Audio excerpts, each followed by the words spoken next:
kindling. And so as I began to think about this kindling, I began to think about the way that white rage worked. White rage is not about visible violence. We often think of rage as visible. We often think of the racism as this visible thing. But white rage is subtle. It is corrosive. It operates through the state legislatures, through Congress, through the judiciary, through school boards.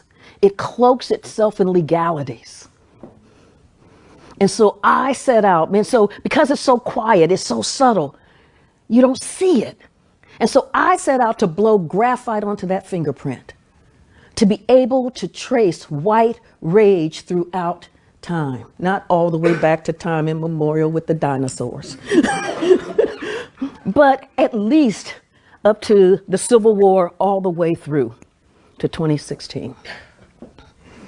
And one of the things that became clear to me as I started thinking through how white rage works, it became clear to me that the presence of Black people was not the trigger for white rage.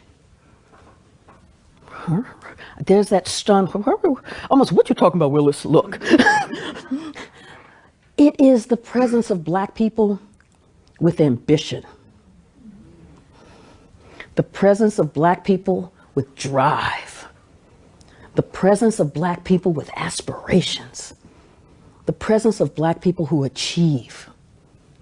It's the presence of Black people who refuse to accept their subjugation. The presence of Black people who demand their rights.